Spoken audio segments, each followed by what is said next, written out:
مولاي صل وسلم دائما. ہمارے چینل پر تلاوت قرآن پاک اور درس قرآن سننے کے لیے ہمارے چینل ٹرو اسلامک وزڈم کو سبسکرائب کریں. نحمده ونصلي على رسوله الكريم اما بعد فاعوذ باللہ من الشیطان الرجیم بسم اللہ الرحمن الرحیم. میرے پیارے دوستوں اور بھائیوں، السلام علیکم ورحمۃ اللہ. دوستوں، آج میں نے حکایت صحابہ میں سے ایک حصہ نکالا ہے جو آپ کی خدمت میں پیش کروں گا. حضرت عمر فاروق رضی اللہ تعالی عنہ کا بیت المال سے وظیفہ. حضرت عمر رضی اللہ تعالی عنہ بھی تجارت کیا کرتے تھے. جب خلیفہ بنائے گئے تو بیت المال سے وظیفہ مقرر ہوا، یعنی حضرت عمر فاروق رضی اللہ تعالی عنہ بھی تجارت کیا کرتے تھے، لیکن جب ان کو خلیفہ بنایا گیا تو انہوں نے بھی جو ہے بیت المال سے اپنا وظیفہ مقرر کیا. مدینہ طیبہ میں لوگوں کو جمع فرما کر ارشاد فرمایا کہ میں تجارت کیا کرتا تھا، اب تم لوگوں نے اس میں مشغول کر دیا، اس لیے اب گزارے کی کیا صورت ہو. لوگوں نے مختلف مقداریں تجویز کی. حضرت علی رضی اللہ تعالی عنہ چپ بیٹھے تھے. حضرت عمر رضی اللہ تعالی عنہ دریافت فرمایا کہ تمہاری کیا رائے ہے؟ تو آپ نے فرمایا کہ توسط کے ساتھ جو تمہیں اور تمہارے گھر والوں کو کافی ہو جائے. حضرت عمر رضی اللہ تعالی عنہ نے اس رائے کو پسند فرمایا اور قبول کر لیا اور متوسط مقدار تجویز ہو گئی. اس کے بعد ایک مرتبہ ایک مجلس میں جس میں خود حضرت علی رضی اللہ تعالی عنہ بھی تھے اور حضرت عثمان رضی اللہ تعالی عنہ، جعفر، حضرت زبیر، حضرت طلحہ شریک تھے، یہ ذکر آیا کہ حضرت عمر رضی اللہ تعالی عنہ کے وظیفے میں اضافہ کرنا چاہیے کہ گزر میں تنگی ہوتی ہے، مگر ان سے عرض کرنے کی ہمت نہ ہوئی. اس لیے ان کی صاحبزادی حضرت حفصہ رضی اللہ تعالی عنہ، جو حضور صلی اللہ علیہ وآلہ وسلم کی بیوی ہونے کی وجہ سے ام المؤمنین بھی تھیں، ان کی خدمت میں ہی حضرات تشریف لے گئے اور ان کے ذریعے سے حضرت عمر رضی اللہ تعالی عنہ کی اجازت اور رائے معلوم کرنے کی کوشش کی، اور ساتھ ہی یہ بھی کہہ دیا کہ ہم لوگوں کے نام معلوم نہ ہوں. حضرت حفصہ رضی اللہ تعالی عنہ نے جب حضرت عمر رضی اللہ تعالی عنہ سے اس کا تذکرہ کیا تو چہرے پر غصے کے آثار ظاہر ہوئے. حضرت عمر رضی اللہ تعالی عنہ نے نام دریافت کی. حضرت حفصہ رضی اللہ تعالی عنہ نے عرض کیا کہ پہلے آپ کی رائے معلوم ہو جائے. حضرت عمر رضی اللہ تعالی عنہ نے فرمایا کہ مجھے ان کے نام معلوم ہو جاتے تو ان کے چہرے بدل دیتا، یعنی ایسے سزائیں دیتا کہ منہ پر نشان پڑ جاتے.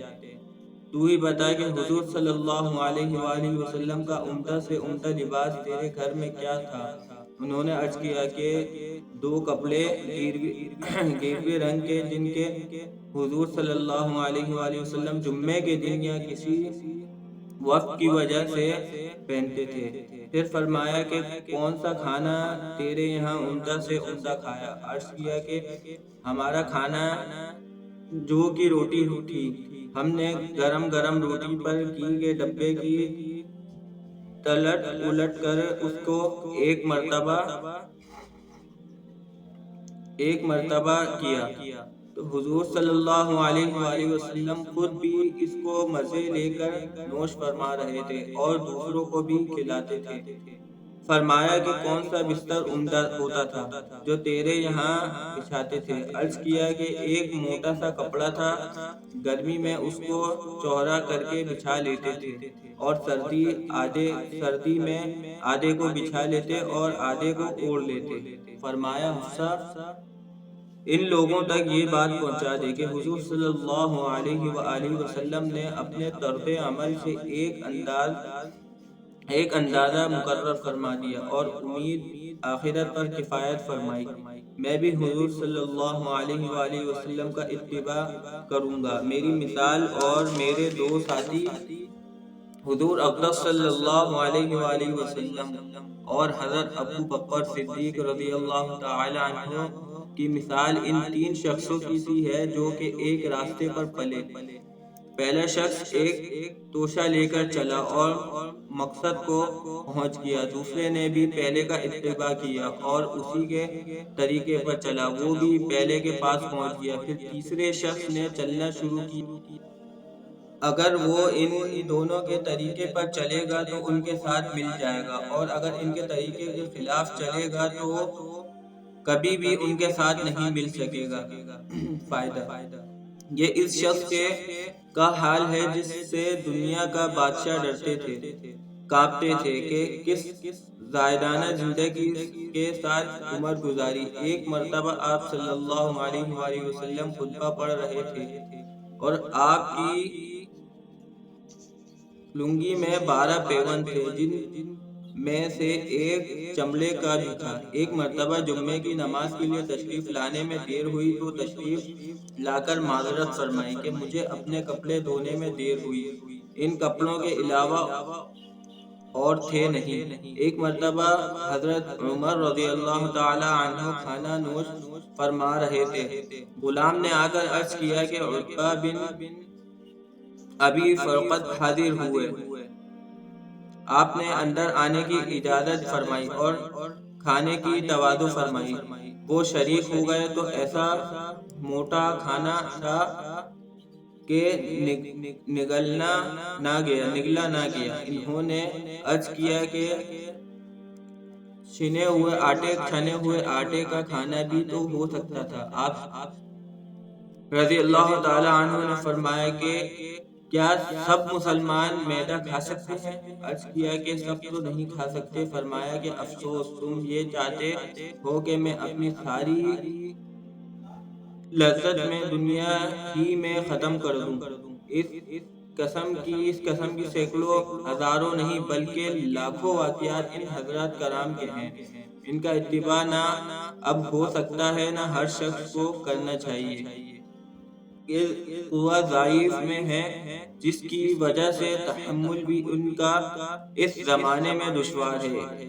اسی وجہ سے اس زمانے میں مشائخ تصوف ایسے مجاہدوں کی اجازت نہیں دیتے جن سے ضعف پیدا ہو کہ قوتیں پہلے ہی سے ضعیف ہیں۔ ان حضرات کو اللہ جل شانہ نے قوتیں بھی عطا فرمائی تھیں، البتہ یہ ضروری ہے کہ اتباع کی خواہش اور تمنا ضرور رکھنا چاہیے کہ اس کی وجہ سے آرام طلبی میں کچھ کمی واقع ہو اور نگاہ کچھ تو نیچی رہے اور اس زمانے کے مناسب اعتدال پیدا ہو جاتے کہ ہم لوگ ہر وقت لذات دنیا میں بڑھتے جاتے اور ہر شخص اپنے سے زیادہ مال و دولت والے کی طرف نگاہ رکھتا ہے اور اس حسرت میں مرا جاتا ہے کہ فلاں شخص مجھ سے زیادہ وسعت میں ہے۔ تو دوستوں، یہ آپ لوگوں نے دیکھا کہ حضور صلی اللہ علیہ وآلہ وسلم کی زندگی اور صحابہ کرام، حضرت ابو بکر صدیق، حضرت عمر، ان لوگوں نے اپنی زندگی کیسی گزاری۔ تو دوستوں، ہمیں چاہیے کہ ان کے واقعات پڑھیں، کتابیں موجود ہیں ہر طریقے کی، تو آپ صلی اللہ علیہ وسلم کی سیرت النبوی ہے، وہ کتابیں پڑھیں، ہم لوگ اس میں سے سیکھیں، تو کچھ تو ان کی زندگی پہ عمل کریں جو انہوں نے کیا۔ حضرت عمر فاروق ہو گئے، حضرت ابو بکر ہو گئے، اور کتنے صحابی ایسے ہیں۔ تو میری دعا ہے اللہ پاک ہم سب کو آپ صلی اللہ علیہ وآلہ وسلم کے ہر طریقے پر عمل کرنے کی توفیق عطا فرمائے۔ وآخر دعوانا الحمد للہ رب العالمین۔